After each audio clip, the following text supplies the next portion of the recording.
Demonetisation జరుగుతుంది, డబ్బులు లేవు, ఏటీఎంల దగ్గర లైన్లు ఉన్నాయి. కానీ సినిమా రిలీజ్ అయిన తర్వాత ఆ లైన్లన్నీ థియేటర్లకు వచ్చినాయి. సో దాంతో ఆ లైన్ షిఫ్ట్ అవడంతో చరణ్ సత్తా ఏంటో తెలిసింది ఫస్ట్ ఆఫ్ ఆల్. అండ్ ఇదంతా సాధ్యం అవడానికి first of all producer Aravind గారు.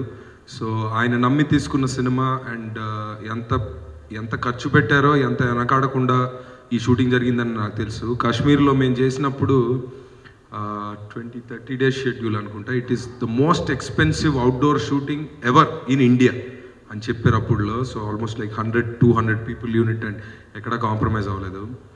అంటే ఎక్కడ కాంప్రమైజ్ అవ్వలేదు, ఈ క్యారెక్టర్ నాకు ఇచ్చినందుకు థ్యాంక్స్ అని చెప్పిన ప్రతిసారి ఒక హిందీ బాంబే హీరోయిన్ మాట్లాడిన ఫీలింగ్ వస్తుంది. అందుకే చెప్పాలనిపించదు ఎప్పుడు. బట్ ఈ సినిమా అంటే నేను చేయకముందు, అంటే నేను కన్ఫర్మ్ కాకముందు కొంచెం ఒక 1-2 months నాకు వేరే షూటింగ్ ఉంటే ఒక 20 days అలాగా మొత్తం షెడ్యూల్ షిఫ్ట్ చేశారండి నా గురించి.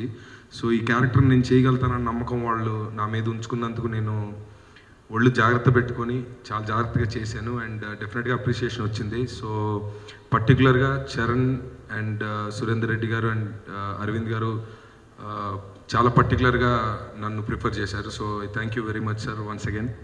అండ్ లాస్ట్ టైమే చెప్పాను, చరణ్ ఒక బ్రదర్ లాగా, ఒక మంచి ఫ్రెండ్ లాగా ఫామ్ అయ్యాడు ఇప్పుడు. అండ్ అరవింద్ గారు నేను లంచ్ టైంలో చాలా డిస్కషన్స్ పెట్టుకున్నాం.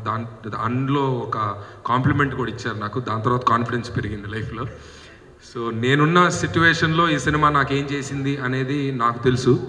సో డెఫినెట్గా ఆడియన్స్ కూడా తెలిసింది అండ్ మీకు కూడా తెలియదు ఏం లేదు. సో నా కెరీర్లో ఒక మంచి బూస్ట్ అయింది మళ్ళీ ఈ cinema. So I'm very very grateful to all of them. Thank you.